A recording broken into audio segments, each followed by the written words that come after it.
Bienvenue à ce nouveau débat organisé avec le concours du cabinet d'audit et du conseil Mazars, du groupe La Poste et du cabinet de conseil en stratégie opérationnelle.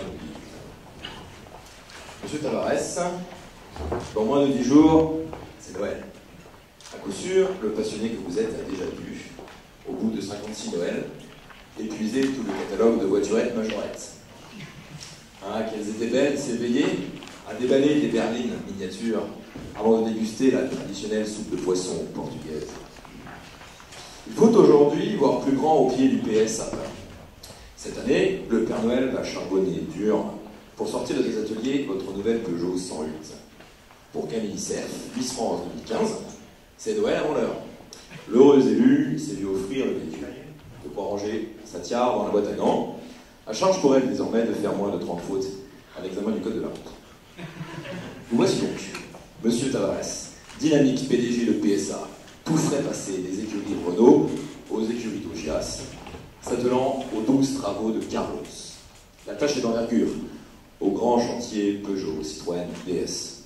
Un groupe en faillite, qui ne trouve plus rien d'autre que le licenciement pour lâcher du lest, des ventes en baisse de 20% par rapport à 2010, plus de 7 milliards de pertes cumulées sur 2012 et 2013, autant essayer de dresser une hydre.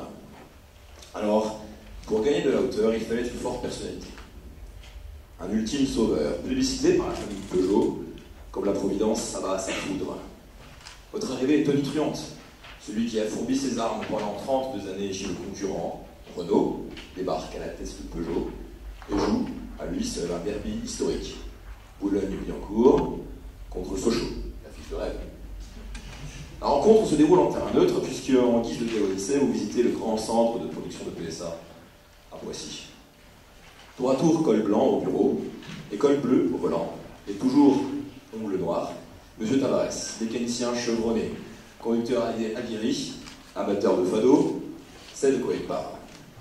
Quand certains PDG dirigent un jour Pampers, un jour Pampil, d'autres, non contents de simplement connaître leur sujet, le vivent.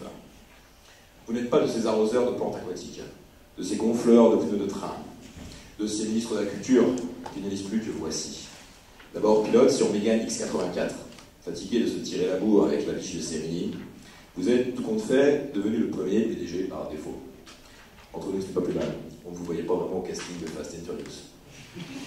Excellence et prestige sont les deux mamelles de votre plan pour PSA. Back in the race. L'excellence, c'est le savoir-faire Peugeot, le sel de la tradition, le ciment de la passion. Tout ce à quoi vous tenez fermement. On ne vous le cache pas, c'est le prestige qu'on attend. La Chine, l'Amérique du Sud, mais aussi l'Iran, ce bel amant du passé, délaissé en 2012, portent tous trois des marchés hospitaliers. PSA trouvera hors des frontières de quoi faire sa vigueur. Étouffé comme le lion de Némée, on attend du lion Peugeot qu'il rugisse à nouveau. On se demandera, toutefois, si PSA peut encore partir à la conquête du monde, évangéliser les automobilistes profanes outre-Atlantique. On se demandera si resservir une énième fois l'homélie du savoir-faire à la française a de quoi séduire. Reste que l'on chassera impitoyablement un seul et unique mot dans votre profession de foi. Aulnay. Plus jamais ça. Plus jamais ce travail mort. Cette désolation de rouille. Revenir dans la course, c'est mobiliser tous les points de production actuels, léchés par la flamme du travail vivant. Pas question de se priver de force, pas question de s'abrer les moyens.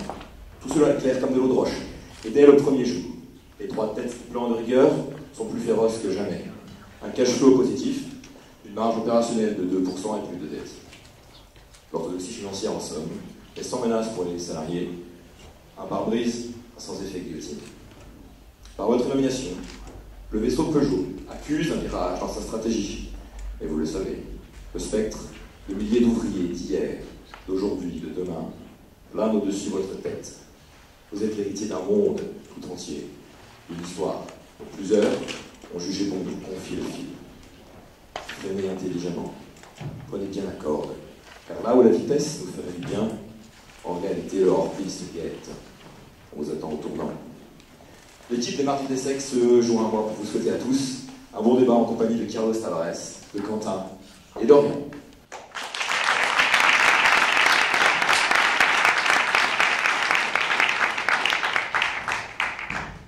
Merci. Benjamin pour cette charmante présentation. Bonjour à tous. Merci Carlos Tavares d'avoir accepté notre invitation. Nous espérons que vous n'allez pas le regretter. Alors tout d'abord, vous avez un petit peu réagir à cette présentation. Est-ce que vous devriez ajouter quelque chose, répondre à Benjamin? Non, je n'éprouve pas le besoin de le faire car je crois qu'il a été assez fidèle. Et donc je ne vais pas modifier ce qu'il a dit. Je crois qu'au travers des questions que vous allez me poser, on aura l'occasion de rebondir sur un certain nombre des éléments qu'il a cités. Donc on va rentrer donc, tout de suite dans le vif du sujet.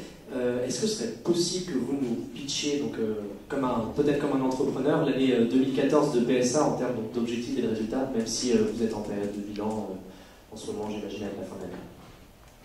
En effet, d'abord, je voudrais bien m'excuser, nous sommes en période de blackout, donc je ne pourrais pas vous donner de données chiffrées ou d'indications précises.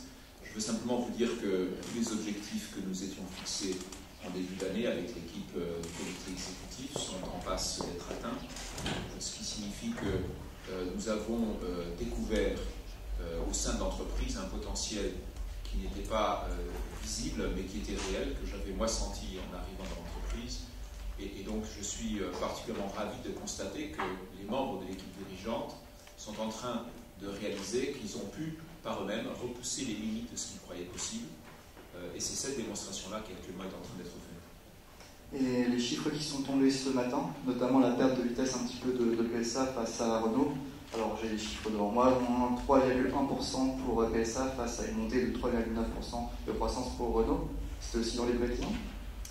Les prévisions que nous avons sont d'abord le redressement, la reconstruction économique du groupe. Il faut bien se garder de tirer des conclusions hâtives d'informations parcellaires, qui plus est celles qui pourraient flatter les égos de tel ou tel dirigeant. Ce qui est important pour PSA, c'est d'assurer la reconstruction économique de l'entreprise au travers de trois leviers que vous connaissez. D'abord, une réduction de frais fixes qui sont trop importants, une amélioration de la valeur de nos produits au sens de la vente, c'est-à-dire une amélioration du pricing power de nos voitures, et dans le même temps une réduction des coûts variables. Lorsque vous agissez sur ces trois leviers, vous abaissez le point mort de l'entreprise et vous remettez l'entreprise à flot. Évidemment qu'on peut obtenir n'importe quel chiffre de vente, n'importe quel chiffre de part de marché sur n'importe quel marché, dès l'instant que vous donnez les voitures gratuitement aux clients, vous y arriverez, et telle n'est pas la question de PSA. La question de PSA, c'est comment nous rétablissons au plus vite les fondamentaux qui permettent à PSA d'embrasser le futur post-reconstruction économique avec tous les atouts en main et toutes les cartes en main pour décider son propre avenir. Ça passe par des résultats économiques. Ils ont été mentionnés dans le cadre de l'introduction. Je ne vais donc pas revenir dessus. Et j'ai voulu fixer ces trois objectifs économiques de manière à ce que la fin de la période de reconstruction économique de l'entreprise ne soit pas une donnée subjective, mais une donnée objective. Lorsque ces trois éléments seront atteints, la reconstruction économique de l'entreprise sera terminée, les fondamentaux seront à nouveau solides. À ce moment-là, on se concentrera sur la croissance rentable de l'entreprise, et à ce moment-là, en effet, les chiffres de vente mois par mois commenceront à avoir pour nous une certaine pertinence. Pour l'instant, nous sommes attachés à la reconstruction des fondamentaux. Et ensuite, c'est le retour au CAC 40. Ce sera la conséquence naturelle, mais là encore, je me mets en garde sur les éléments qui pourraient relever de l'ego plus que de la réalité de l'entreprise. Ceci se produira naturellement et mécaniquement par l'amélioration de nos résultats. Ce n'est pas en soi un but, ce n'est pas en soi un objectif. L'objectif, c'est de ramener l'entreprise aux trois facteurs qui ont été mentionnés dans l'introduction. Et donc, si vous êtes dans une période de réduction des coûts, quid donc de l'investissement chez PSA? Est-ce qu'on est dans une période fructueuse aussi en termes d'investissement, d'innovation C'est un sujet très intéressant qui a suscité de la part des analystes beaucoup de questions. Lorsque nous avons présenté notre plan de reconstruction économique, effectivement nous avons baptisé Back in the Race, le taux de dépenses en recherche et développement et investissement était inférieur à celui de nos concurrents. Pour faire simple, nous sommes entre 7 et 8%, aux alentours de 7,5%. Nos concurrents, eux, sont plus proches de 10, entre 8 et 10. Et donc il y a effectivement dans les affichages un écart en termes de dépenses de R&D CAPEX. Mais ceci est une façon simpliste de regarder les choses, car lorsque vous comparez telle ou telle entreprise automobile uniquement en termes de taux de dépenses par rapport à votre chiffre d'affaires, d'abord, évidemment, ça dépend de la taille de l'entreprise, c'est la valeur absolue qui compte, mais ensuite, ce qui est le plus important, c'est le rendement de l'argent dépensé. Or, le problème de PSA, contrairement aujourd'hui, n'est pas un problème de liquidité. Ce n'est pas un problème de trésorerie. Nous avons suffisamment de liquidité et l'entreprise, de ce point de vue-là, est parfaitement robuste depuis l'augmentation du capital. Notre problème, c'est un problème de rendement de l'entreprise au sens du résultat qu'elle arrive à produire pour une consommation de ressources données, qu'elles soient humaines ou financières. Et donc, c'est là que l'on voit que, dans notre cas particulier, la question n'est pas de dépenser plus, la question est de dépenser mieux. Et ce que nous voyons au travers des décisions que nous prenons sur les différents projets automobiles et projets organes que nous décidons, c'est que nous avons un énorme potentiel d'amélioration sur le rendement de l'argent dépensé. Pour dire les choses tout simplement, lorsque une équipe vient vous proposer de dépenser 100 sur un projet, eh bien après une brève discussion et l'ébauche d'un certain nombre de pistes d'amélioration, très fréquemment l'équipe revient 1 ou 2 mois plus tard pour nous proposer les 2 tiers ou la moitié du montant qui était demandé, tout simplement parce qu'ils ont trouvé, sur la base de nos indications, des pistes d'amélioration. Donc la question pour nous n'est pas tant le pourcentage par rapport au chiffre d'affaires que le rendement de la dépense dépensée. Merci. Nous aimerions maintenant un petit peu aborder les relations du groupe avec la holding Dongfeng, donc qui est maintenant actionnaire à près de un petit peu plus de 14% du capital et qui a 12% à peu près des droits de vote. N'est-ce pas un petit peu un problème en termes de prise de décision, notamment les éventuels conflits qu'il peut y avoir entre la holding et l'État français, dans le cadre par exemple d'une réduction des coûts qu'on appelle de manière plus ordinaire délocalisation, fermeture d'usine? Pas parfois des conflits qui rentrent en jeu, qui un peu gèlent l'avancée de PSA? Alors, je vais vous surprendre peut-être en vous disant pas du tout et je vais vous expliquer pourquoi. Pas du tout parce que les 3 actionnaires de tête de l'entreprise, qui sont la famille Peugeot, l'État français et Dongfeng, sont tous intéressés rigoureusement à la même chose, qui est finalement le redressement de l'entreprise. La famille Peugeot de tout temps a été évidemment complètement centrée sur la pérennité de l'entreprise. La pérennité, comme nous le savons, passe par ses profits récurrents et son free cash flow positif récurrent. L'État français a fait un investissement avisé. Il attend de cet investissement une augmentation de valeur de l'investissement qu'il a fait au moment où cela a été fait. Et c'est la même chose pour Dongfeng. Donc, pour aussi curieux que cela puisse vous paraître, aujourd'hui, les 3 actionnaires de tête travaillent de manière parfaitement convergente pour soutenir le management dans la mise en œuvre du redressement de l'entreprise, c'est-à-dire dans la mise en œuvre de la pérennisation de l'entreprise au travers de ses résultats économiques. Donc, dans ce contexte de redressement, il n'y a évidemment ni aucune tension ni aucun conflit, puisque l'objectif est commun à tous, et ils sont, fort heureusement pour le comité exécutif et pour moi-même, dans une attitude de confiance exigeante. Évidemment, ils nous demandent d'aller aussi rapidement que possible, aussi vite que possible, et ça tombe très bien parce que le comité exécutif que j'ai le privilège d'animer, c'est un groupe de sportifs. Et nous partageons exactement la même patience, nous partageons exactement la même ambition, pour une raison simple. C'est que les salariés de PSA, qui ont traversé de nombreuses années de crise, compte tenu de leur talent et compte tenu des efforts qu'ils ont déjà effectués, méritent de sortir de cette période de reconstruction économique le plus rapidement possible. Et c'est donc une question quasi d'éthique pour l'encadrement de l'entreprise que de trouver les moyens de sortir de cette période de reconstruction le plus vite possible, raison pour laquelle j'ai fixé des objectifs chiffrés pour matérialiser la sortie de la période de reconstruction. Et donc on a parlé de cet actionnaire, donc cette holding chinoise, et maintenant plus en termes de territoire, le développement de la marque à l'étranger, notamment donc en Chine et éventuellement et aussi dans un marché en pleine croissance en Afrique. On a vu récemment l'annonce de l'ouverture en grande pompe de l'usine Renault en Algérie. Est-ce que Peugeot, qui vend en Afrique plus de 100 000 voitures, est-ce que Peugeot veut suivre la vague et produire en Afrique?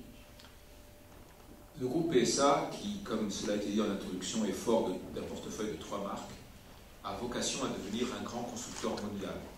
Nous considérons que l'entreprise ne pourra assurer sa pérennité que dans la mesure où elle devient un grand constructeur mondial, c'est-à-dire capable d'opérer de manière efficiente sur l'ensemble des grands marchés de la planète. Cela suppose déjà que nous comprenons les clients des principaux marchés dans lesquels nous voulons opérer. Donc il y a un travail d'appropriation des attentes clients de chacun des marchés. Je peux vous dire que les clients chinois ont des attentes différentes des clients brésiliens, des clients russes, des clients européens, et évidemment j'en oublie. Donc première dimension, c'est devenir un grand acteur mondiale. La deuxième dimension, c'est que vous observez que le résultat de la prise en compte des contraintes qui sont liées au coût de transport des véhicules assemblés, aux barrières douanières qui existent encore dans de nombreuses régions du monde, et également aux risques liés au taux de change, aux variations de taux de change, l'ensemble de ces trois facteurs conduisent les constructeurs en général à fabriquer 80% des véhicules qui vendent dans une région, dans cette même région. Et donc ceci est une règle que vous pouvez observer chez bon nombre de constructeurs. Donc en général, 80% des voitures vendues dans une région donnée sont fabriquées dans cette région. Ce qui veut dire que chaque fois que les volumes de vente de PSA deviendront significatifs dans une région, ou commenceront à montrer des signes d'avoir le potentiel de devenir significatif dans cette région, eh bien, il est tout à fait logique et souhaitable que l'entreprise se dote d'un sourcing, d'un point de fabrication dans cette région, pour les trois raisons essentielles que j'ai évoquées. Et évidemment, l'Afrique ne fait pas exception. Évidemment, nous le ferons avec la priorité qui est de fournir des automobiles pour cette région-là en priorité, puisque c'est là que nous trouvons l'efficience économique maximale. Et à quelle échéance? Vous avez une petite idée?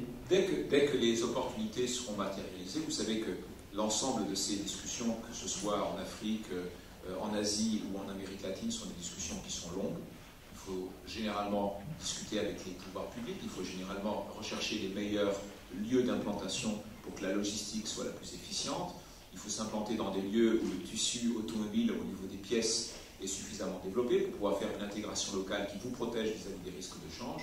Donc aujourd'hui, il n'y a pas de délai qui est fixé. D'ailleurs, vous avez observé que nous sommes assez opportunistes, puisque lorsqu'il y a des possibilités de créer des petites unités d'assemblage qui nous permettent d'aller fabriquer proche des consommateurs des véhicules, nous le faisons. Il y a 2 contrats récents que nous avons signés, l'un au Nigeria, l'autre très récemment au Kazakhstan, qui ont pour objectif de faire de l'assemblage local avec un certain nombre de bénéfices. Le plus important et le plus évident d'entre eux, c'est que ça vous permet d'éviter toutes les barrières douanières qui sont affectées aux véhicules complets. Vous aimez Game of Thrones, monsieur Tavares? Vous aimez Game of Thrones ou pas? Je ne connais pas. Ah, vous ne connaissez pas. C'est dommage parce que c'est un peu la question trône de fer maintenant. Donc alors, pour décrire simplement, il y a 2 maisons. La première, c'est la maison au Chevron, la deuxième, c'est la maison au Lion. Le problème, c'est que les 2 maisons parfois empiètent un peu sur le territoire l'une de l'autre. Surtout que maintenant, une nouvelle maison apparaît, la maison DS, qui n'est plus inféodée à Citroën. Il n'y a pas des problèmes parfois à gérer 3 constructeurs qui peuvent un peu se tirer la tête comme ça? Écoutez, il y a à peu près les mêmes problèmes que ceux d'un chef d'écurie qui inscrit 3 voitures au 24 heures du Mans ou qui a 2 voitures dans une écurie dans le championnat du monde de Formule 1. C'est à peu près les mêmes problèmes. C'est à peu près les mêmes problèmes qu'un coach d'une équipe de foot qui a 11 joueurs sur le terrain.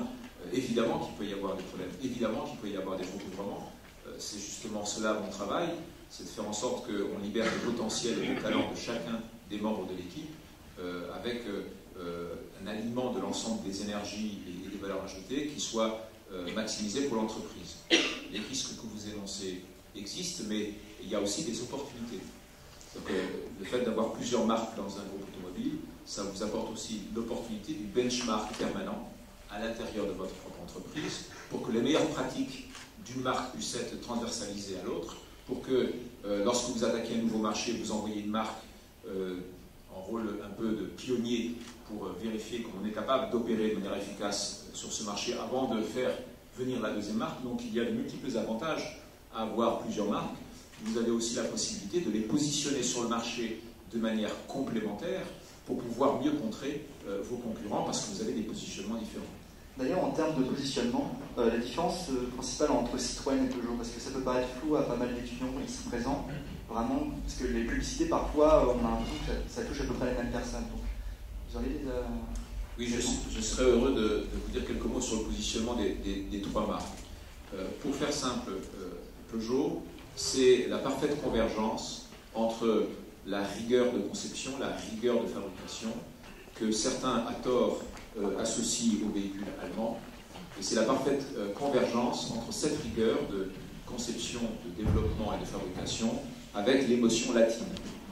Peugeot, c'est une marque élégante, ce n'est pas une marque ostentatoire, c'est une marque exigeante, robuste, parfaitement bien fabriquée et qui délivre donc un grand plaisir de conduite. Ça, c'est le positionnement de Peugeot. Ceci signifie que Peugeot est idéalement placé pour aller challenger une marque allemande bien connue dont le nom porte 2 lettres. Pour ce qui concerne Citroën, je vous laisse deviner parce que c'est un jeu auquel vous êtes sans doute plus habitué que moi. Pour ce qui concerne Citroën, c'est la marque qui est propriétaire du confort. Le confort dans toutes ses dimensions. Pas uniquement le confort historique auquel on pense, qui est le confort des suspensions, le confort des sièges, c'est aussi le confort d'usage, c'est la praticité au quotidien, c'est la possibilité d'accéder facilement à l'ensemble des rangements, c'est la possibilité d'avoir un cockpit simplifié où il n'y a pas des boutons partout et il faut lire un manuel de 350 pages avant de savoir se servir de la voiture. C'est donc l'innovation au quotidien, utile, et le confort d'usage. En fait, à l'intérieur de l'entreprise, on caractérise le positionnement de Citroën par feel good, ce qui signifie donc être parfaitement à l'aise et être parfaitement serein dans l'utilisation d'un véhicule qui matérialise le confort sur toutes ses dimensions, y compris la dimension de la connectivité. Donc c'est le confort à l'usage, c'est l'innovation utile par opposition à l'innovation purement technologique d'ingénieurs qui parfois nécessite une longue période d'apprentissage. Ça, c'est donc le territoire de Citroën.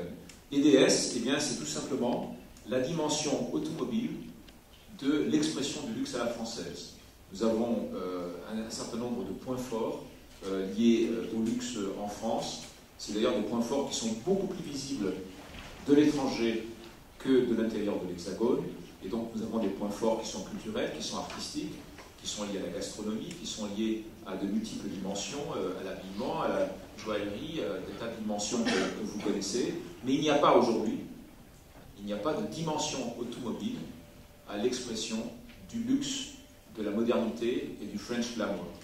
Eh bien, DS a pour vocation de faire cela et d'exprimer sur la dimension automobile eh bien, le luxe à la française et l'art de vivre à la française.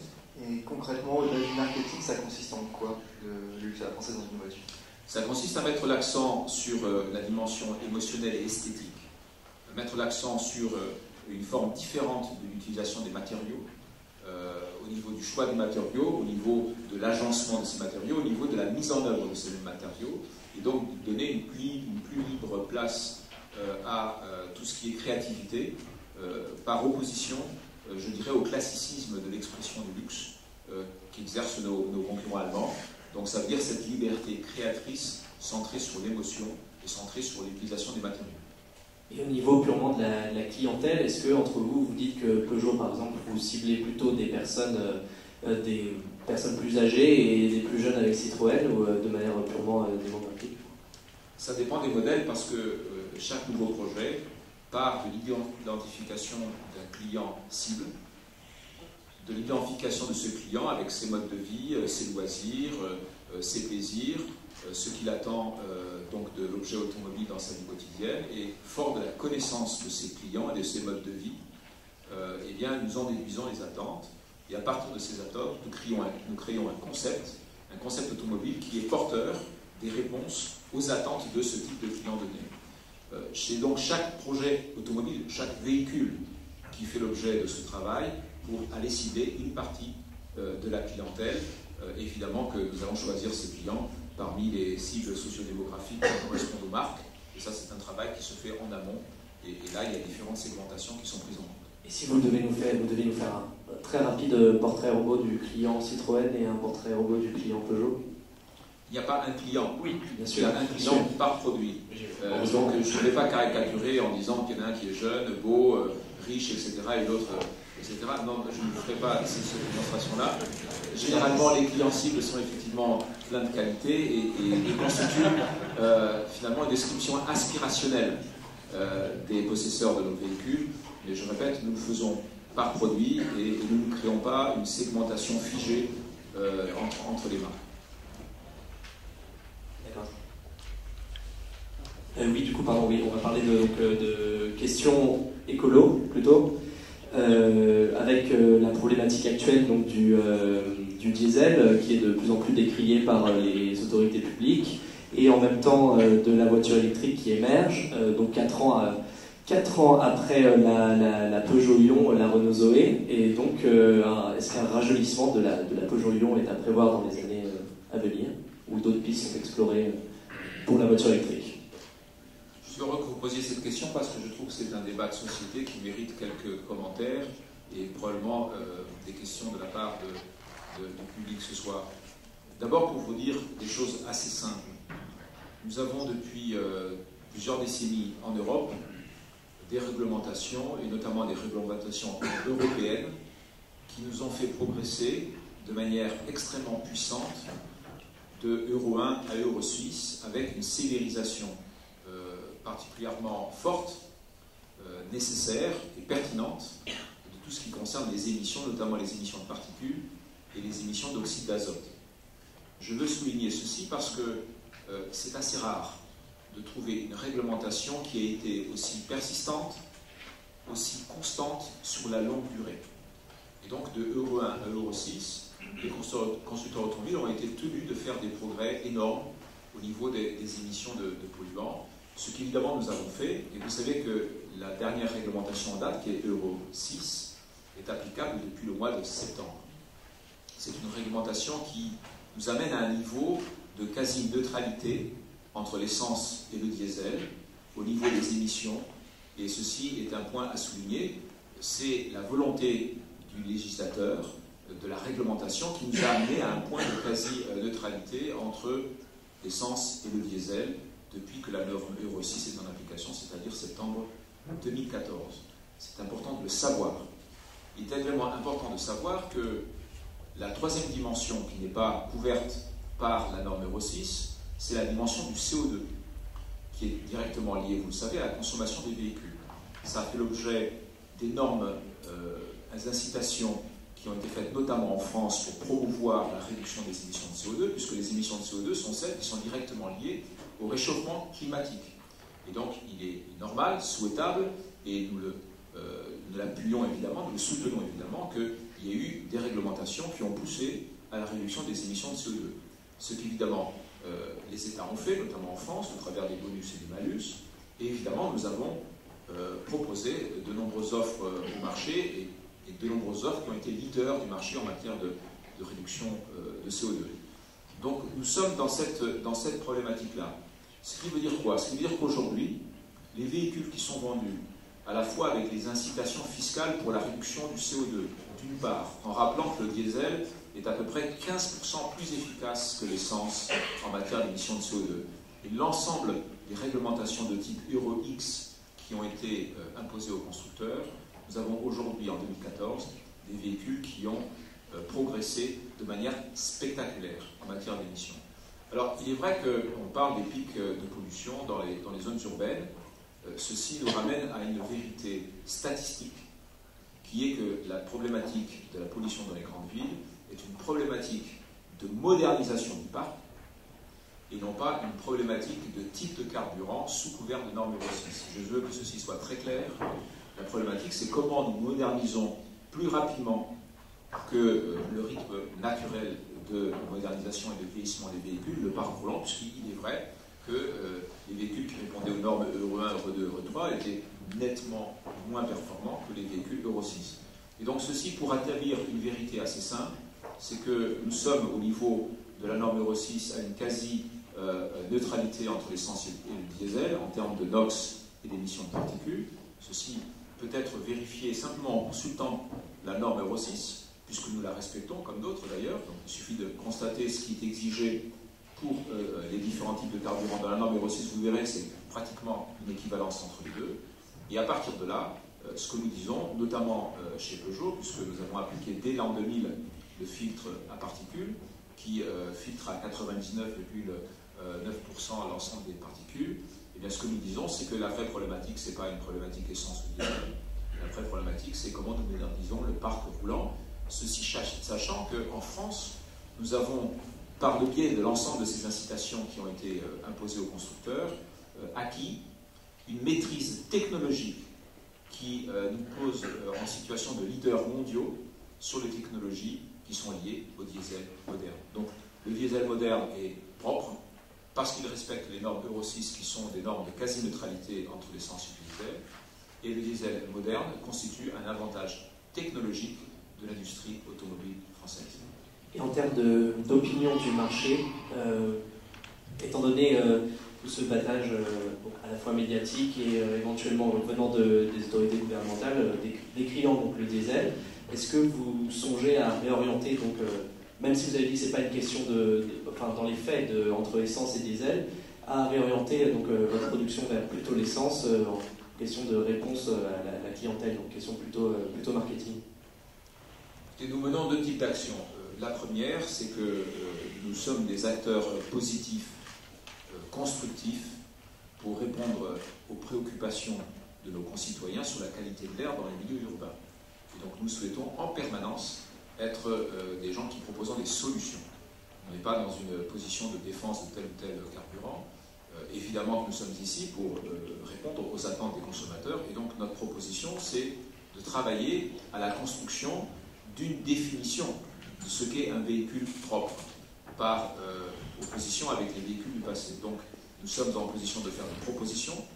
Évidemment, nous souhaitons que les propositions de véhicules propres soient basées sur les résultats, et non pas sur les types de carburant ou même les technologies. Je pense que ce qui compte pour le consommateur, c'est le résultat des émissions. Ce n'est pas de dire tel véhicule, il est capable d'utiliser tel ou tel type de carburant. C'est le résultat en matière d'émissions qui doit faire la qualification de l'objet de mobilité. Donc, d'abord, nous allons proposer très prochainement une forme de définition de ce que nous considérons être un véhicule propre qui répond aux attentes de nos concitoyens, et c'est en cours de préparation. Et évidemment, ce sera une définition qui sera basée sur les résultats des émissions, donc pour faire simple, CO2, particules et NOx, et non pas sur le carburant qui est utilisé par le véhicule. Ça, c'est la première étape. La deuxième étape, c'est le fait que je suis passé il y a plusieurs mois devant la commission économique de l'Assemblée nationale, où nous avons eu un échange qui est très semblable à celui que nous avons ce soir, et j'ai répété à cette occasion-là ce que je viens de vous dire, à savoir que ce que me disent mes ingénieurs et mes physiciens, c'est très exactement ce que je viens de vous dire. D'ailleurs, c'est assez simple à démontrer, puisque par définition, nous respectons la réglementation, et que la réglementation, c'est elle qui nous pousse à être fuel neutral. Donc, ce que nous avons proposé, c'est qu'il y ait une commission de scientifiques indépendants, nommée par l'État, qui soit créée pour, finalement, auditer, ausculter tous les résultats de mesures et d'études qui ont été faits par les constructeurs dans ce domaine. Je me suis engagé à la totale transparence de nos résultats d'études et de mesures dans ce domaine pour que cette commission scientifique indépendante puisse se prononcer sur l'équivalence des différents types de carburants par rapport aux résultats et non pas par rapport à la stigmatisation de telle ou telle technologie. Très bien, merci beaucoup. Nous résumerons la situation à Nicolas Hulot pour ce mois prochain, je pense qu'il sera content. Donc maintenant nous allons passer à un petit jeu de questions à réponse, assez rythmé, je dois dire. Je vais laisser la place à... Oui, alors on va vous montrer deux images, vous énoncez deux mots, deux noms, et vous allez devoir faire un choix. Donc, plutôt nouvelle Peugeot 308 ou Aston Martin? Peugeot 308, bien sûr. Pas du tout biaisé comme réponse. Ensuite, plutôt Arnaud Montebourg ou Emmanuel Macron? Les deux. Ah, une réponse consensuelle. Parce que, je vais vous dire, les deux, pour une raison simple, c'est que quand je travaille avec les deux en tête à tête, ça se passe aussi bien avec l'un qu'avec l'autre. D'accord. D'ailleurs, que pensez-vous de la loi Macron sur la relance de la croissance et de l'activité? Je pense qu'il s'attaque à un certain nombre de tabous, je lui souhaite bon courage. Bon courage. Donc, alors ensuite, plutôt Porto ou Côte-du-Rhône? C'est plutôt évident que c'est Porto. Ouais, on s'en doutait. Donc ensuite, question qui tue, alors plutôt Peugeot ou Citroën? Dans ce cas-ci, plutôt C4 Cactus, parce que c'est une voiture parfaitement représentative du positionnement de la marque Citroën. D'accord, donc Citroën. Et vous, votre voiture personnelle en ce moment? J'ai vraiment pas de voiture personnelle en ce moment, si ce n'est que je suis en train de préparer avec quelques-uns de mes amis une 504 de 1972 pour participer au rallye de Monte-Carlo historique.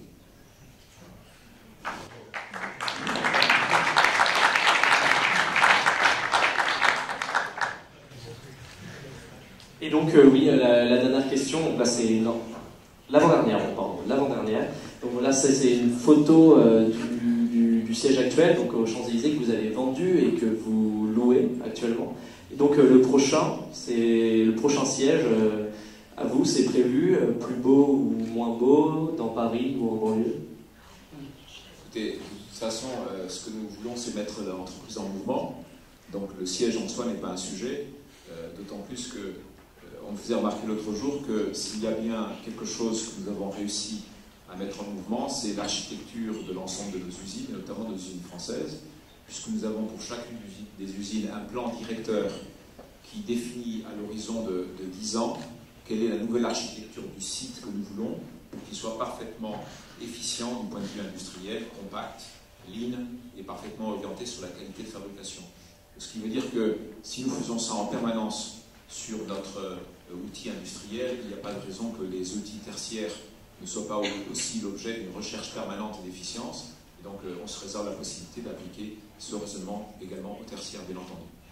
Puis dernière question, un petit peu plus personnelle. Plutôt Armand Peugeot, créateur de la marque, ou alors Armand Peugeot ici présent? Il faut que je réponde. Je ne sais pas répondre à votre question, mais en tout cas, il y a quelque chose qui me passionne, j'en doute pas. Il y a quelque chose qui me passionne, c'est l'histoire de la famille et l'histoire de la marque. Je trouve qu'il y a beaucoup à apprendre dans l'histoire de cette marque. Je le dis avec d'autant plus de sincérité que Thierry Peugeot nous fait l'honneur d'être avec nous aujourd'hui.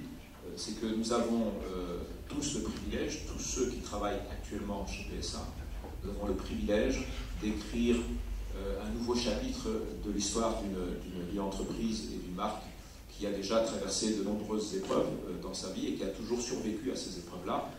Et je me dis souvent que quand je dis ce qui s'est passé, par exemple, à la fin de la guerre, lorsque la 203 a redonné vie à l'entreprise, lorsqu'on voit ce qui s'est passé avec le rôle qu'a joué la 205 dans la relance également de l'entreprise, je me dis que nous sommes véritablement des privilégiés que d'avoir l'opportunité aujourd'hui de participer activement à la reconstruction économique de l'entreprise. J'espère qu'on sera à la hauteur de la tâche et que dans quelques décennies, eh bien, ce que nous sommes en train de faire aujourd'hui sera aussi noté dans les livres de l'histoire de l'entreprise comme étant un tournant de plus dans la vie de l'entreprise. C'est vrai que l'après-guerre pour Renault, ça n'a pas été la même chose. Donc on va passer à la deuxième partie donc, de ce débat, donc la troisième partie si on compte la partie de jeu questions-réponses comme une partie à part entière, avec donc nous sommes en partie au Mardi de l'ESSEC, en entier mais en partie dans cette salle, en grande partie étudiants à l'ESSEC, donc en école de business et de management. Et donc être PDG de PSA, qu'est-ce que c'est? Comment être un top manager?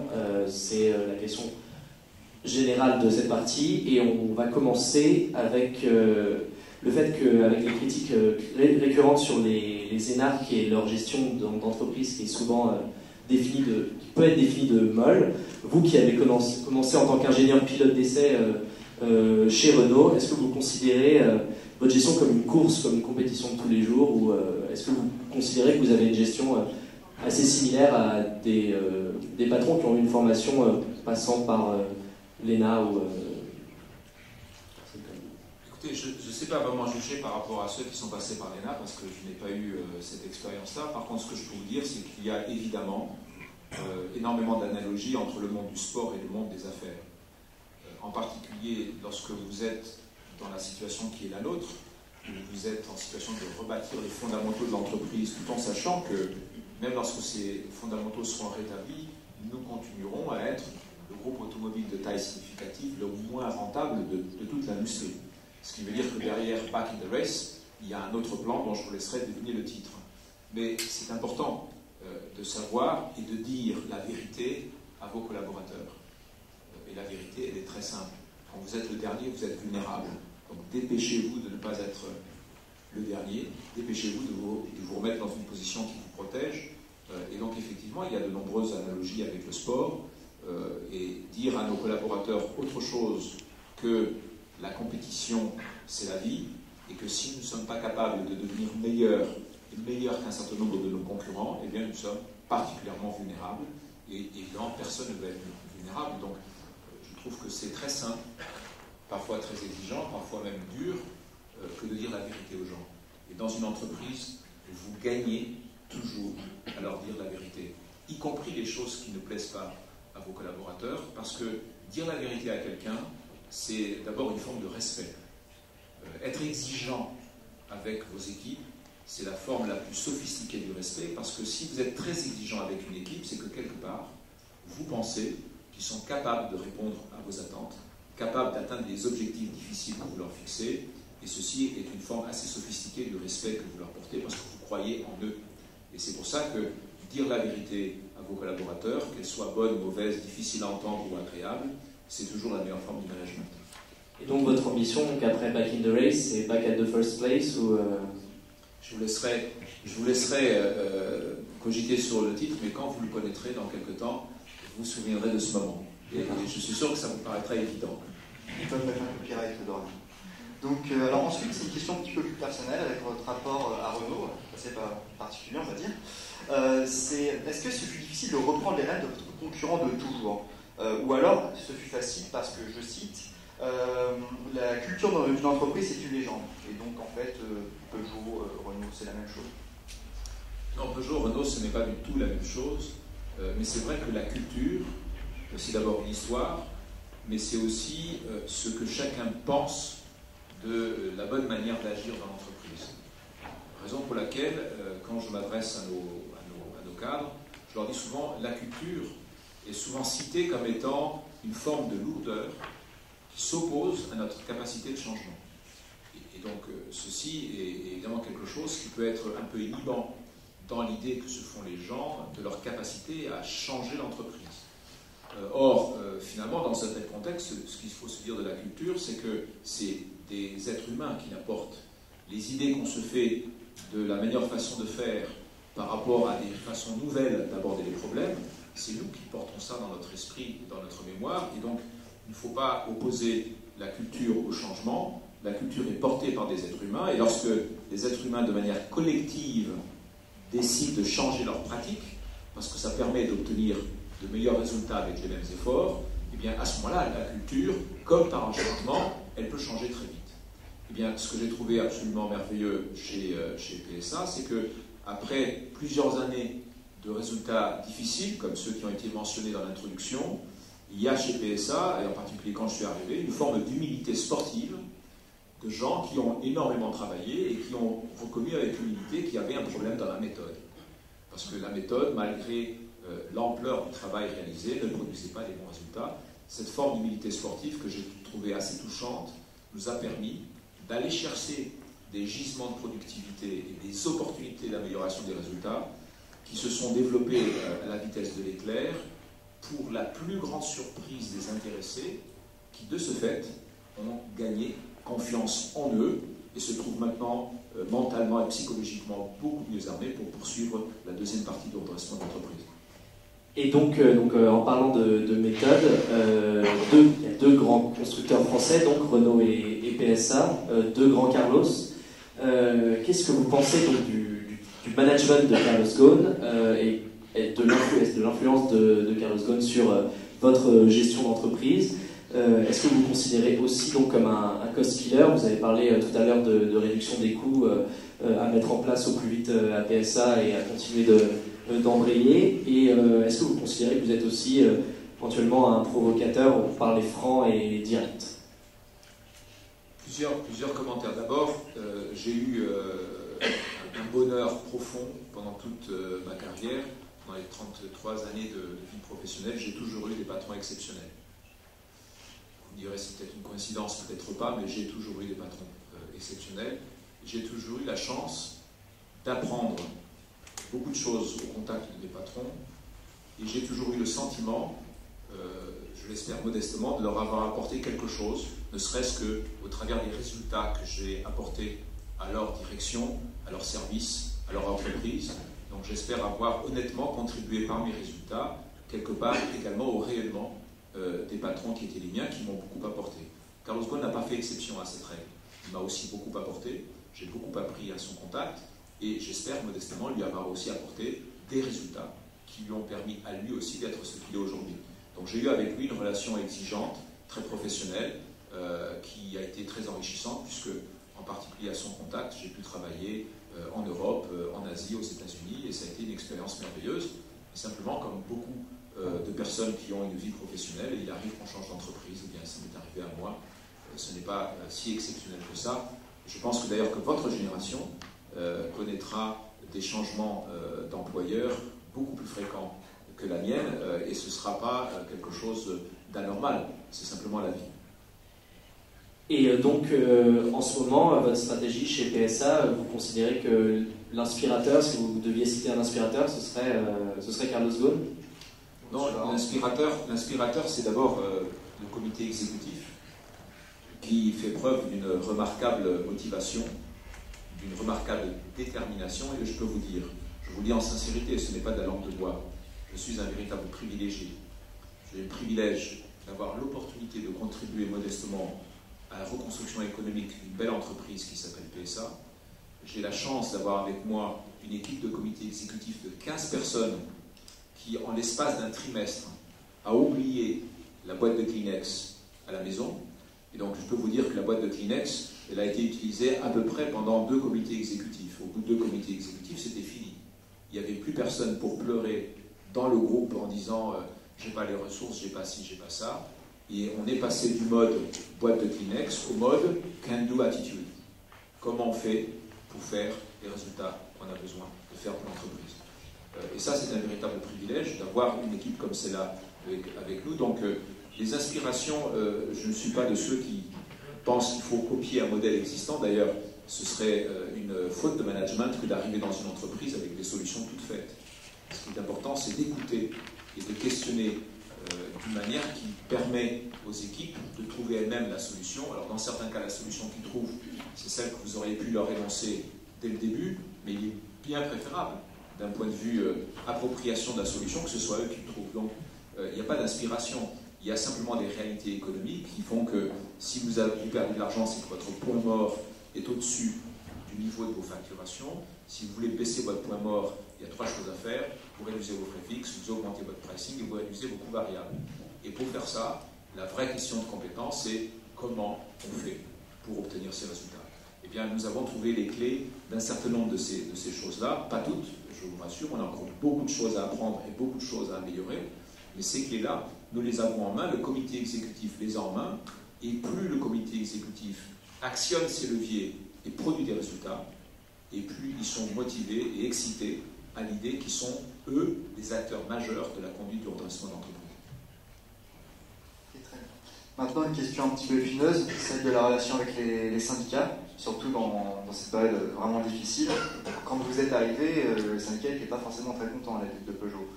Ils avaient peur notamment que vous veniez avec toutes les astuces de chez Renault et que vous changiez totalement le marché français, que beaucoup d'emplois soient perdus.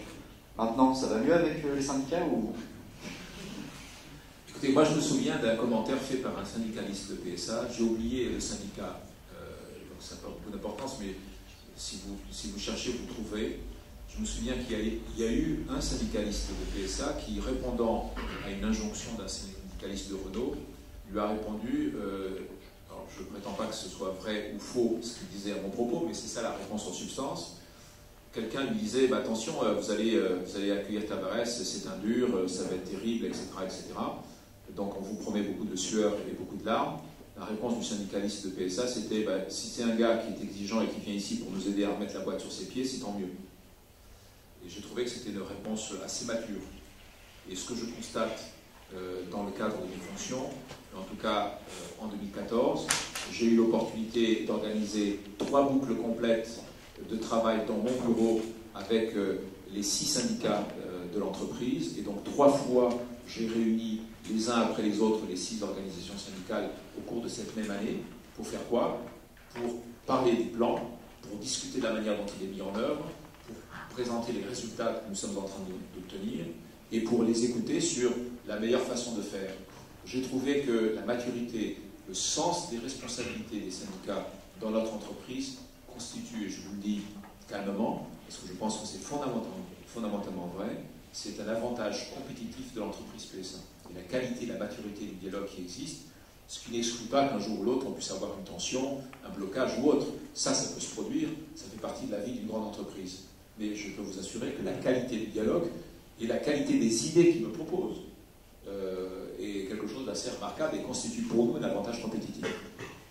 Et en termes donc de fermeture d'usine, j'avais lu une anecdote cocasse ou pas à propos de quand vous étiez chez Renault et que lors d'une réunion avec des syndicalistes pour une fermeture d'usine et qu'on vous avait interrogé, vous avez dit si ça n'avait tenu qu'à moi, j'en aurais fermé 2. Et aujourd'hui, chez PSA Peugeot Citroën, on apprend que vous investissez pour moderniser les usines françaises et notamment récemment l'usine de Mulhouse. Donc qu'est-ce qui a changé chez Carlos Tavares entre ces deux époques-là? Ce qui a changé, c'est que la première information que vous avez citée était fausse. Ah bon? Ça c'est le point fondamental. C'est la presse française. L'information a été fausse et si elle a été envoyée quelque part, c'est qu'il y avait une intention derrière. Mais fondamentalement, quand vous êtes dans une situation où vous avez l'opportunité d'emmener une entreprise vers la victoire, ce qu'il faut toujours faire, c'est parier sur le génie des gens. Parce que l'être humain, c'est quand même la clé. Or, force est de constater, notamment dans le cas qui nous intéresse, qui est celui des sites industriels de PSA en France, force est de constater qu'il y avait en attente un potentiel d'expression, d'idées d'amélioration qui était là. Et finalement, la seule chose que nous avons fait, c'est que nous sommes allés voir les usines, nous avons visité, on a rapidement établi un diagnostic et on a dit à nos équipes, on a dit, ben voilà, vous êtes là, normalement, pour cette voiture-là, vous devriez être là-bas, à ce niveau de performance, qualité, coût et délai. Donc pour aller de là à là, il faut nous bâtir un plan et toutes les idées sont bonnes pour y aller. Et qu'est-ce que nous avons découvert? Nous avons découvert qu'il y a un véritable génie français et que ce génie français, je le dis sans démagogie, il s'exprime lorsque vous dépassez la première réaction épidermique qui peut être une réaction de rejet et que vous faites appel au talent et à l'intelligence des gens. Ceci est une réalité. Alors, peut-être que ceci ne vous apparaît pas comme étant évident. Moi, ça m'apparaît comme étant évident, après avoir travaillé au Japon, aux États-Unis et ailleurs, ça m'apparaît évident qu'il y a un potentiel intellectuel très important dans notre pays, mais que c'est vrai, il faut créer des conditions un peu particulières pour qu'il puisse s'exprimer. Donc, pour répondre à votre question, qu'est-ce qui a changé en Carlos Tavares? Rien. Simplement le fait que vous gagnez toujours à faire appel au talent des gens pour faire avancer votre entreprise, et c'est avec eux que vous pouvez avancer, et pas contre eux. Et donc en France, dans ces politiques dans les usines, il faut donner un coup de pied dans la fourmilière pour que ça démarre. Il faut surtout donner aux équipes dirigeantes des usines de l'autonomie, de la capacité de décision. Et je vais vous donner plusieurs exemples. Si vous allez voir un patron d'usine et que vous lui dites votre site il est comme il est aujourd'hui, il peut présenter des handicaps parce qu'il a été construit il y a 30 ou 50 ans, au niveau de sa propre architecture. Par exemple, vous faites l'assemblage, la soudure, puis après la peinture, il faut traverser une avenue, aller la faire de l'autre côté, ensuite ramener la voiture à nouveau, faire le montage, etc. Ou vous avez une livraison des pièces pour monter la voiture qui se fait à l'autre bout du site, et il faut amener avec des chariots, des convoyeurs, etc. Les pièces en bord de ligne, etc. Ou parce que vous n'avez pas des conditions de travail le long de la ligne qui permettent à l'opérateur de faire de la qualité du premier coup, donc vous avez une deuxième usine derrière pour faire de la retouche. Tout ça, ce sont des handicaps structurels qui empêchent de faire la meilleure qualité au moindre coût. Eh bien, quand vous donnez l'autonomie au patron d'usine et à son équipe de modifier l'architecture de son site, et que vous lui dites, si vous allez compacter votre site pour être plus lean et plus efficient, et que vous vendez un bout de terrain que vous n'avez plus utilisé, vous pouvez utiliser cet argent-là pour moderniser votre site et pour l'investir ailleurs, pour le rendre plus performant. De la même manière, lorsque vous donnez au patron du site et à son équipe le pouvoir d'interagir de manière plus efficiente et plus profonde avec ses fournisseurs pour trouver des économies qui vous permettent de réduire les coûts et d'améliorer la qualité, mais vous lui demandez d'aller au-delà du simple assemblage de la voiture et vous lui donnez une responsabilité, non pas sur le coût d'assemblage de la voiture, une responsabilité sur le coût de la voiture totale au moment où elle quitte l'usine, c'est-à-dire pièces achetées comprises, eh bien vous êtes en train d'enrichir et d'anoblir la tâche du comité de direction de l'usine. Ils se sentent donc porteurs de toute la performance du site et ils se sentent en situation de modifier le site si c'est nécessaire pour qu'il soit plus performant. Eh bien quand vous faites ça, eh bien vous découvrez des gisements d'initiative, des gisements de créativité auxquels vous n'auriez pas accès si vous imposiez à vos équipes d'assembler une voiture dans un univers complètement figé et sur lequel ils n'ont pas de moyens d'action. D'ailleurs, en parlant de génie français, comment vous situez-vous par rapport à votre prédécesseur, Philippe Varin, en continuité ou en rupture? Je me situe en continuité et en accélération. Je veux le souligner ici de manière très simple. La transition entre Philippe Varin et moi a été un non-event, c'est-à-dire que ça a été d'un professionnalisme absolu, où nous avons pu passer le relais dans d'excellentes conditions, c'est-à-dire qu'il n'y a pas eu de stop and go, il n'y a pas eu de ralentissement de l'entreprise.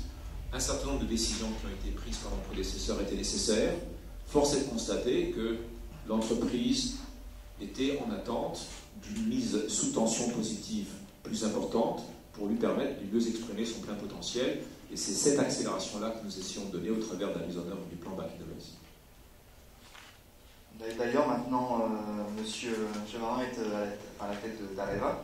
Que pensez-vous en ce moment un petit peu de la grande valse des PDG français? L'impression qu'on peut un petit peu les mettre partout et que ça ne change pas grand-chose, qu'il ne faut pas forcément une connaissance très accentuée du domaine pour savoir gérer une entreprise. C'est une question délicate. Je trouve que c'est très important quand vous réalisez que le pilotage d'une entreprise, c'est la convergence de trois facteurs. D'abord un facteur qui est celui de la maîtrise des grands équilibres économiques de l'entreprise. Une entreprise automobile, c'est le pilotage du point mort, c'est un free cash flow positif récurrent, un certain nombre de grands équilibres qu'il faut connaître, et ces grands équilibres, pour les préserver, il faut avoir des ordres de grandeur en tête. Combien est-ce que vous pouvez espérer sortir d'un montant de BFR? Combien vous pouvez espérer améliorer votre pricing? Combien vous pouvez améliorer votre profit marginal unitaire? Donc, pour bien maîtriser les équilibres économiques d'une entreprise, il faut avoir une bonne connaissance de cette industrie-là et du produit que vous fabriquez, et évidemment de son système de distribution.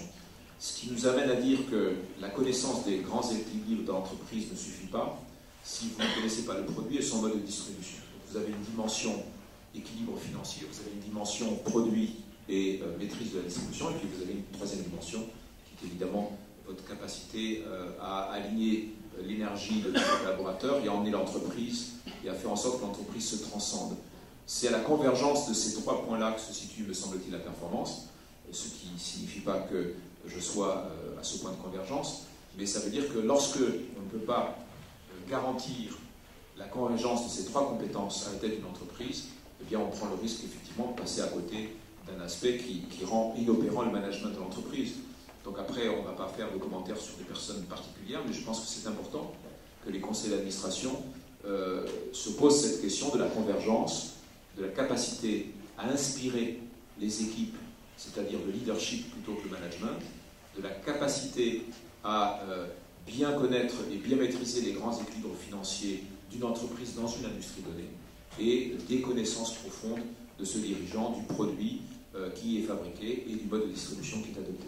Donc vous qui avez fait toute votre carrière dans l'industrie, en particulier dans l'industrie automobile, vous considérez que c'est indispensable pour prendre la tête d'un grand constructeur?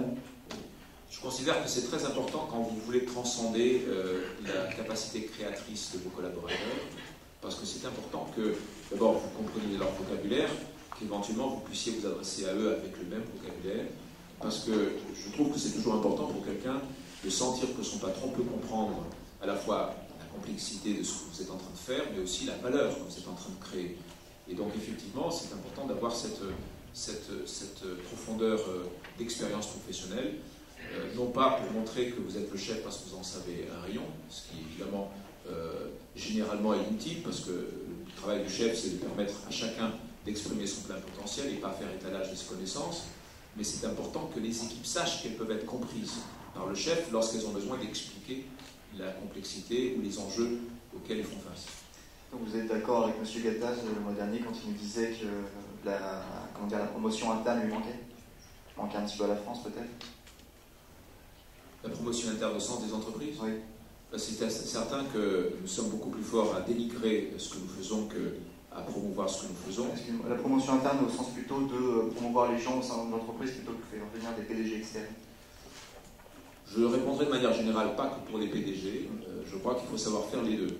Vous savez que la responsabilité première du management, c'est de faire éclore le talent. Et c'est très important que dès qu'on arrive à un certain niveau dans l'entreprise, on soit capable de créer des conditions où on fait monter le talent et on fait mûrir les gens à plus fort potentiel. Donc je trouve que privilégier la promotion interne, c'est mieux, mais il y a des situations où l'urgence du problème que vous voulez traiter peut vous amener à faire appel à du talent externe pour apporter à la fois une vision différente et un complément de savoir-faire ou d'expertise dans un domaine donné. Donc je ne trouve pas qu'il faille avoir des lignes trop rigides là-dessus, il faut être assez pragmatique. Et donc, une petite question, c'est plus personnel, mais j'ai lu, donc je vais faire attention à ce que je lis dans la presse maintenant, mais en tout cas, on dit que vous avez un rythme de vie assez calibré et dans la journée. Et donc, par exemple, il n'est pas question de vous contacter après une certaine heure ou avant une certaine heure. Donc, pour m'amener à, quand on est PDG de PSA, est-ce que c'est facile de mener une vie réglée comme ça? Est-ce qu'on peut encore avoir une vie privée? Une vie privée, j'espère que oui. En tout cas, ce que j'ai moi appris au cours des années, c'est qu'il ne faut pas être esclave de son agenda. Et grâce à la qualité de la petite équipe qui m'entoure, je ne suis en effet pas esclave de mon agenda. J'ai une vie assez réglée qui est finalement au barycentre de 3 sommets, un sommet familial, un sommet professionnel et un sommet sportif. Évidemment que le barycentre peut un peu bouger en fonction des circonstances, ça va de soi, mais je suis sur ce triangle-là, ce qui veut dire que ma vie professionnelle, elle est réglée de manière assez stricte. À 7h du matin, je suis au travail. De 7h à 8h, je suis au travail dans ma voiture, je fais mes mails, je passe mes coups de fil si c'est nécessaire. Quand j'arrive à l'avenue de la Grande Armée, j'ai 0 mail sur mon écran, donc tout a été traité. Et je démarre ma journée de réunion à 8h30. À 18h30, j'ai fini tous les rendez-vous et toutes les réunions. En général, j'essaie de quitter mon bureau avant 19h. J'ai encore 1 heure dans ma voiture où je fais les mails qui sont rentrés dans la journée et je passe les coups de fil. Quand j'arrive à la maison à 20h le soir, il n'y a pas de mail sur mon écran et tous les coups de fil sont passés. J'ai évidemment une assistante exécutive avec laquelle je décide des réunions que je préside et celles que je ne préside pas. Et j'essaie d'en présider le moins possible pour faire en sorte que l'ensemble des membres du comité de direction soient des véritables dirigeants de l'entreprise et non pas des exécutants de la pensée du chef. Ça, c'est très important. Nous avons 2 comités exécutifs par mois, un qui traite des résultats opérationnels du mois précédent et un deuxième qui traite des sujets stratégiques qui préparent l'avenir. Et j'ai sur mon agenda 3 couleurs, une couleur verte, une couleur orange et une couleur rouge. La couleur rouge signifie que je n'ai pas de valeur ajoutée dans ce rendez-vous-là. Autrement dit, je considère que je vais à ce rendez-vous-là pour faire toutes sortes de choses, mais qui ne représentent pas de la valeur ajoutée pour PSA. La valeur verte signifie généralement que je suis en situation de présider quelque chose. J'estime avoir une valeur ajoutée de dirigeant dans cet événement-là. Et la valeur orange, c'était généralement un peu entre les deux. Et donc, la valeur rouge est plafonnée à 5% de mon temps, ce qui signifie que si vous avez atteint 5% de valeur rouge une semaine donnée, même s'il reste encore des créneaux disponibles, ils ne seront pas utilisés par des activités rouges.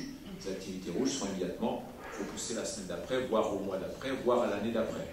Je m'impose également 1 semaine par mois de présence sur le terrain, chez les concessionnaires, dans les usines, chez les fournisseurs et en tout état de cause, ailleurs qu'au siège. Et ceci caractérise en gros l'hygiène de vie professionnelle que je m'impose, ce qui me permet par ailleurs de continuer à assouvir ma passion pour le sport automobile de manière assez intense aussi. Et les mardis, plutôt rouge? Oui. Ce soir, non, faites pas attention à la couleur. Ce soir, c'est pour le plaisir, c'est extra-professionnel. D'accord. Très bien, merci beaucoup. Nous allons maintenant passer aux questions du public.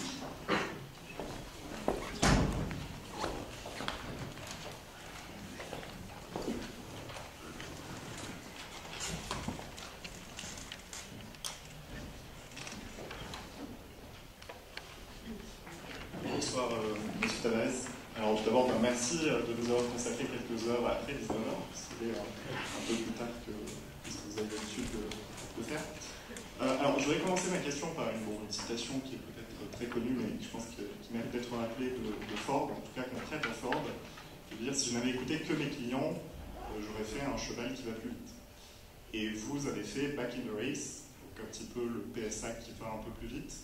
Ma question, c'est quoi les changements profonds que vous allez mettre en place dans les prochaines années pour que PSA soit dans la course, mais dans celle de l'automobile de demain. On voit Google sortir une voiture qui n'a pas besoin de conducteur. D'ailleurs, cette voiture commence, enfin, en tout cas, les voitures sans conducteur commencent à être autorisées dans certains États américains. On voit Tesla qui, aujourd'hui, vaut en bourse presque 5 fois plus que PSA. On voit enfin tout un tas de nouveaux constructeurs qui vont à la conquête de marchés un peu partout dans le monde. Et quand on vous écoute, en tout cas, moi qui ne suis pas du tout un expert de PSA, quand on vous écoute là dans ce débat, on a l'impression qu'il y a beaucoup de réglages, beaucoup de cost killing, beaucoup de recherche de l'équilibre financier, mais finalement pas beaucoup d'innovation. Alors ma question c'est quels sont ces changements profonds que vous souhaiteriez mettre en œuvre pour que PSA s'attaque à ces défis? Et puis une autre question qui est plus personnelle, qui est liée à cette question-là. Personnellement, est-ce que vous souhaitez rester à PSA une fois que l'équilibre sera atteint, ou est-ce que vous voyez simplement comme quelqu'un qui est là pour remettre PSA sur la route et ensuite s'en aller en laissant les clés à quelqu'un d'un peu plus innovant? C'est deux super questions. Je vais essayer d'être sincère dans les réponses. À la première question, d'abord, il y a un certain nombre de choses que nous sommes en train de décider en ce moment, ou que nous avons déjà décidé, qui représentent des ruptures dans la manière de conduire notre business. Je suis en délicatesse pour vous en parler, car d'abord, c'est confidentiel et je ne veux pas donner des informations à mes concurrents.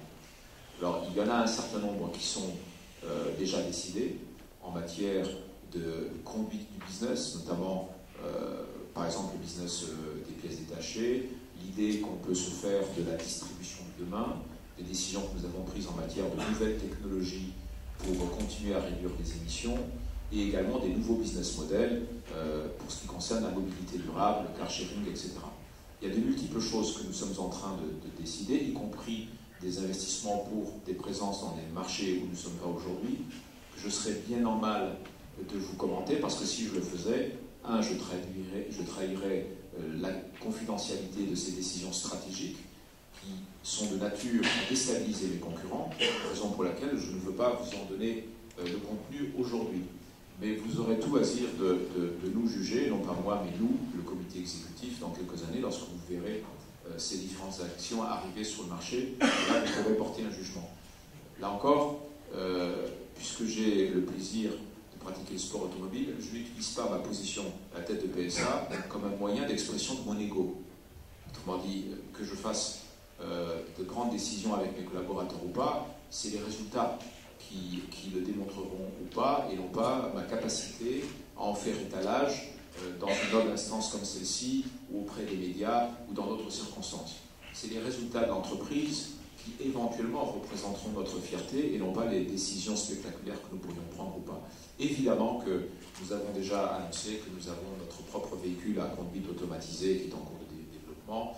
Évidemment, nous avons un certain nombre de technologies que nous avons lancées. On a déjà annoncé que nous aurions très bientôt, dans très peu d'années, une gamme complète de véhicules plug-in hybride essence. Tout ça, ça a été lancé, et en aucune manière, j'insiste là-dessus, en aucune manière, la période de reconstruction économique de PSA ne constitue un handicap pour l'avenir et la compétitivité du groupe, en aucune manière.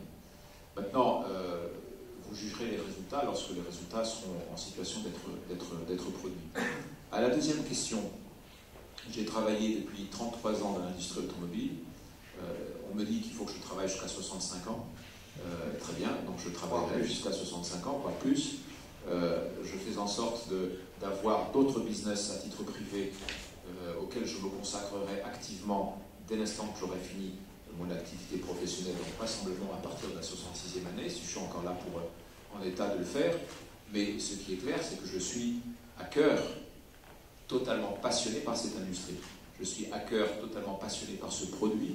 Je suis à cœur totalement passionné par les enjeux que représente l'industrie automobile. Et donc, tant que je constituerai une valeur ajoutée pour l'entreprise, et tant que les actionnaires de l'entreprise considéreront que je peux apporter de la valeur, eh bien, je serai heureux de rester, mais ça, c'est la décision des actionnaires. Ce n'est pas la décision de Carlos Tavares. Oui, votre envie? Mon envie, c'est de continuer à apporter. Si je suis chez PSA, ce n'est pas simplement parce qu'il y avait un redressement d'entreprise à faire. Je souhaite donner à PSA un rôle de grand constructeur mondial que l'entreprise a le potentiel de devenir. Évidemment, c'est très difficile. Évidemment, aujourd'hui, on a un constructeur qui a deux jambes, une jambe européenne et une jambe chinoise. Nous sommes à 3 millions de véhicules, donc nous sommes raisonnablement petits par rapport aux grands de ce monde qui frisent les 10 millions de véhicules, mais j'ai aussi eu l'occasion d'expliquer que dans bon nombre de domaines, la taille peut être un handicap plutôt qu'une force. Donc il faut bien se garder des clichés et des idées préconçues. Là encore, ce qui m'importe, c'est que à la fois PSA ait les résultats qui assurent sa pérennité et que PSA puisse créer de la valeur. La mesure de la création de valeur se fera par ses profits, et les profits, ils existeront si nous sommes capables d'apporter des réponses aux attentes des consommateurs. S'il y a une attente forte d'un véhicule automatisé, eh bien, il faudra qu'on ait un véhicule à conduite automatisée qui soit accessible en coût, parfaitement fiable et qui apporte la prestation. Maintenant, méfions-nous également je dirais des évolutions un peu flashy qui ont tendance à communiquer une valeur qui est supérieure à la réalité. Le véhicule à conduite automatisée, c'est quoi? C'est fondamentalement un véhicule avec un régulateur de vitesse qui est équipé d'un radar, va vous permettre d'ajuster votre vitesse en fonction de la distance qui vous sépare du véhicule qui est devant vous, et qui, grâce à un certain nombre de caméras, vous permettra de changer de fil dans certaines circonstances. C'est effectivement un confort, surtout si vous allez dans votre résidence secondaire tous les week-ends et que vous en avez marre du parcours du retour le dimanche soir sur des autoroutes encombrées. Donc c'est effectivement un élément de confort. De là à dire que ça va changer la dimension de la mobilité par les automobiles, je pense que c'est un pas un peu excessif. Pour autant, c'est effectivement, sur le plan technologique, une avancée qui est tout à fait respectable et que nous sommes actuellement en train de développer avec nos principaux partenaires. Une autre question?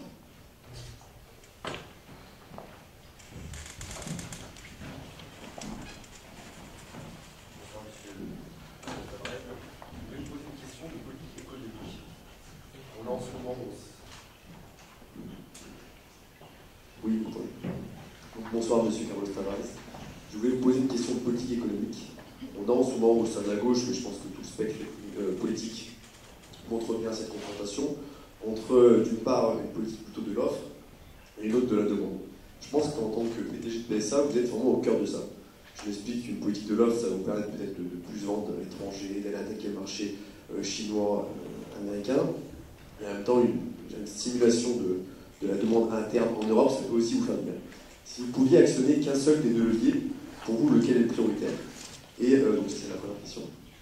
Et est-ce que cette réponse que vous avez donnée, j'allais dire, avec un intérêt industriel pour votre entreprise, est-ce que pour vous, c'est la réponse que vous donneriez si vous étiez à la tête de Bercy en ce moment? Voilà les deux questions que je voulais poser.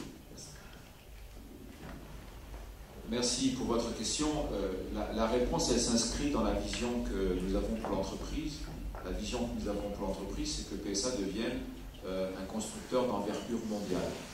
Ce qui signifie que nous allons démontrer notre capacité à répondre aux attentes de clients très divers sur des marchés très divers. Donc, si nous raisonnons long terme, ce qu'il faut d'abord regarder, c'est comment nous faisons évoluer les pratiques de l'entreprise pour qu'elle puisse faire des véhicules compétitifs sur l'ensemble des marchés du monde. Et donc, je mettrai plutôt l'accent là-dessus, parce que c'est une perspective qui est plus long terme et plus alignée avec notre vision.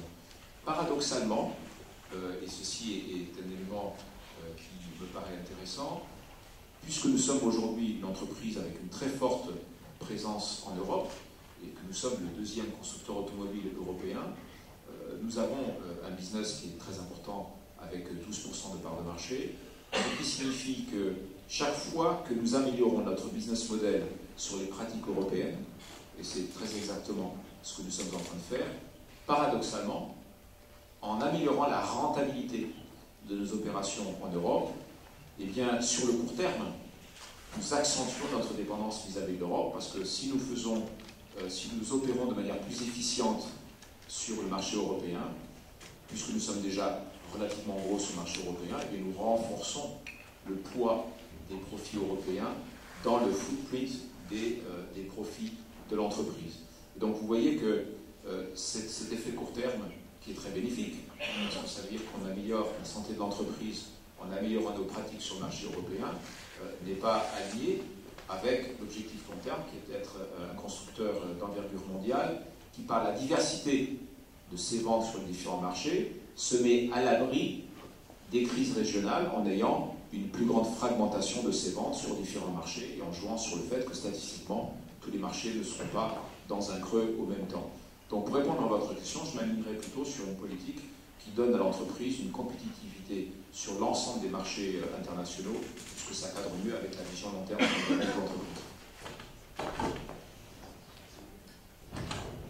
Bonsoir.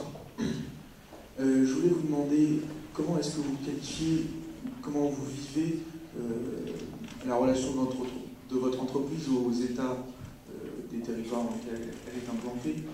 Est-ce que vous estimez que l'entreprise a un rôle envers eux ou est-ce que leur législation représente une contrainte? Comment vous pouvez qualifier ceci? C'est une relation très importante parce qu'il est évident qu'une entreprise comme la nôtre a une responsabilité vis-à-vis des communautés dans lesquelles nous opérons. Et donc c'est très important que cette relation entre nos implantations et les régions dans lesquelles nous sommes implantés, cette soit une relation de partenariat constructif entre les deux. Le partenariat constructif entre les deux signifie que la région dans laquelle nous sommes implantés a un intérêt au succès de l'implantation de PSA sur son territoire. Et c'est là que, je dirais, ce dialogue et ce partenariat est essentiel parce que il n'est pas évident que chacun ait la même compréhension de ce que ça signifie d'assurer la pérennité d'une implantation au travers de sa performance. Et c'est là qu'on voit qu'il y a des situations très diverses, de pays à pays, entre différentes régions, y compris en France. Assurer la pérennité d'une implantation dans une région, c'est se préoccuper en permanence de sa compétitivité, donc de sa performance. Et donc, le dialogue qui doit s'installer, le dialogue partenarial qui doit s'installer entre une implantation de PSA dans une région et cette même région, c'est comment est-ce que PSA apporte une valeur ajoutée à la région, non seulement en termes d'emploi, mais en termes de rayonnement technologique, de rayonnement par la formation, d'expérience, de progrès de l'ensemble du tissu qui est tiré de près ou de loin par l'implantation de PSA. Et donc, cette notion de partenariat par la performance qui assure la compétitivité et donc la prospérité de ces différentes entités dans la région, je pense que c'est ce dialogue-là qui doit s'installer, évidemment pour le plus grand bien de PSA, mais également de la région dans laquelle nous sommes implantés, puisque nous tirons beaucoup d'activités. Il ne faut pas oublier que l'activité de PSA en France seule tire l'activité d'à peu près 1,5 million de personnes. 1,5 million de personnes ont une activité en France qui est tirée par l'activité de PSA. Et vous voyez, il y a une question qui m'est souvent posée par les élus des régions. Ils me disent Monsieur Tavares, il faut faire quelque chose pour tel ou tel fournisseur parce que vous êtes très exigeant, vous leur demandez des baisses de prix, des augmentations de qualité, etc. Je leur réponds toujours deux choses simples. La première, c'est que lorsque nous œuvrons au redressement économique des PSA, nous œuvrons d'abord pour faire en sorte que PSA survive et que, par l'existence même de PSA, l'ensemble du tissu des entreprises qui travaillent avec nous et parfois pour nous puisse également avoir un client majeur. Car si PSA venait à disparaître, nul doute que l'ensemble de ces entreprises-là disparaîtraient aussi, de par leur dépendance vis-à-vis des constructeurs français, pour ne pas dire vis-à-vis de PSA. Donc nous avons une responsabilité vis-à-vis d'eux qui commence par assurer la pérennité de PSA en tant qu'entreprise cliente de leurs activités. La deuxième responsabilité que nous avons, c'est d'imprimer sur l'ensemble de la chaîne de valeur une pente de progrès qui d'abord assure notre propre compétitivité pour qu'on puisse assurer notre pérennité, et également une pente de progrès qui assure la compétitivité de ses partenaires, parce que s'ils ne sont pas compétitifs, ils vont continuer à être trop dépendants des constructeurs français, et à ce moment-là, évidemment, dès que nous nous enrhumons, ils sont eux-mêmes immédiatement en difficulté. Comment est-ce qu'on mesure la compétitivité d'un de nos fournisseurs, d'une de nos entreprises partenaires? Eh bien, par sa capacité à avoir d'autres clients que Renault et PSA. Eh bien, s'il est capable d'avoir d'autres clients que Renault et PSA, eh bien, dans ce cas-là, c'est-à-dire qu'il est compétitif, Et nous avons, dans notre entreprise, en particulier chez PSA, dans notre direction des achats, nous avons 400 personnes payées à temps plein pour aider nos partenaires à progresser. Donc vous voyez que cette relation avec les régions, elle est essentielle, elle est au premier ordre. J'entends encore de temps en temps des vocabulaires que je trouve d'un autre monde, comme contrepartie, comme négociation. On n'est pas dans ce monde-là. Nous ne sommes pas dans un monde de contrepartie, de négociation. Nous sommes dans un monde d'intérêts convergents. PSA a besoin d'être compétitif, les partenaires de PSA ont besoin d'être compétitifs, les régions ont besoin d'entités industrielles qui soient performantes et qui, de ce fait, assurent leur pérennité. Donc vous voyez que cette relation partenariale avec les communautés dans lesquelles nous opérons, elle a de multiples dimensions. Elle a des dimensions industrielles, elle a des dimensions liées à l'éducation, elle a aussi des dimensions parfois mentales, qui est simplement la démonstration du fait que nous pouvons gagner, que nous pouvons être performants. Je trouve que cette relation-là, elle est absolument essentielle. J'observe qu'elle est très dispersée en fonction des pays, elle est très dispersée en fonction des régions. Ceci, évidemment, est une préoccupation pour certaines d'entre elles. Dernière question. Bonsoir, M. Tavares. Vous avez prouvé en gros que vous étiez capable de faire des voitures performantes, des hypercars, des supercars, vous l'avez montré avec les concept cars, et aussi au travers des 24 heures du Mans, mais à quand une voiture réellement performante en termes par exemple, de standing de luxe dans nos concessions? D'abord, je suis heureux que vous posiez cette question parce que si vous la posez, je pars du principe que ça vous intéresse. Évidemment que, en tant que passionné d'automobile et passionné de nos marques, nous avons à cœur que ces véhicules existent. Et encore, je peux vous assurer qu'il y en a un certain nombre dans les tuyaux. Je peux même vous assurer que certains vont énormément vous surprendre par leur positionnement et par leur performance. Mais je trouve que la dimension que nous pouvons prendre, et je comprends bien votre question, parce que je suis moi-même un passionné de produits automobiles et de voitures performantes, mais la dimension que sociétalement nous devons prendre, c'est commencer par reconnaître qu'au cours des dernières décennies, prenons les 30 dernières années, les progrès qui ont été accomplis par l'automobile, au sens de l'objet automobile, en matière de sécurité passive, en matière de sécurité active, en matière de confort, en matière de connectivité, en matière de réduction d'émissions, c'est un progrès absolument prodigieux et je trouve que nous avons fort rapidement digéré ce progrès-là et qu'il est grand temps de reconnaître que le produit automobile, qui est un produit qui permet de répondre à une attente fondamentale, qui est la liberté de mouvement. La liberté de mouvement de l'être humain, c'est quelque chose de très important. Eh bien, l'automobile apporte cette liberté de mouvement dans des conditions de sécurité, de confort, d'agrément qui ont explosé, au bon sens du terme, depuis quelques décennies.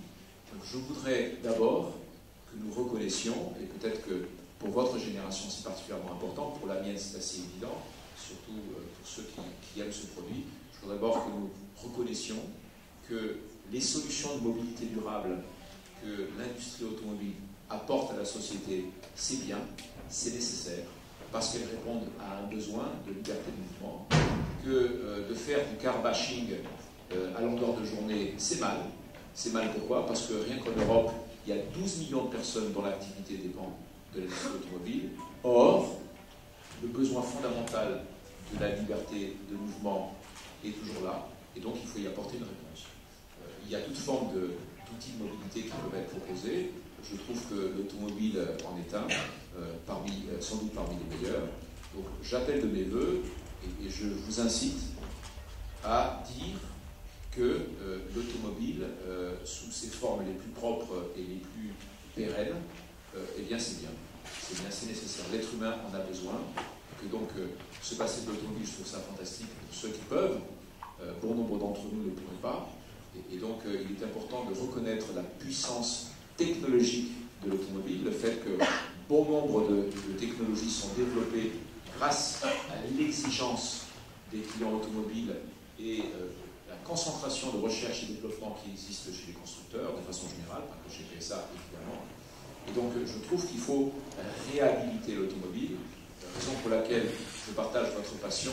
Je vous souhaitais simplement répondre dans un cadre un peu plus large pour dire que l'automobile ne se résume pas à répondre à des besoins comme celui que vous exprimez, qui pourrait être aussi le mien, mais en fait apporte des réponses à une palette beaucoup plus large. Donc l'automobile, c'est des solutions de mobilité qui répondent aux besoins de la société, qui sont dorénavant sûres, propres, la plupart du temps abordables, même si c'est à des degrés divers. Et donc je trouve que nous avons un intérêt sociétal à respecter et à protéger l'automobile. Merci Monsieur Tavares, merci à tous pour ce débat. Nous retrouvons ensuite un cocktail à la sortie de la salle. Et nous nous retrouverons également pour un nouveau débat des Mardis des Secs le 7 janvier prochain sur Cergy. L'occasion de prendre sa Peugeot, sa Citroën pour passer le périph'. Et nous serons en compagnie de l'intrépide Nicolas Hulot. Nous vous souhaitons une excellente fin de soirée, de très bonnes fêtes.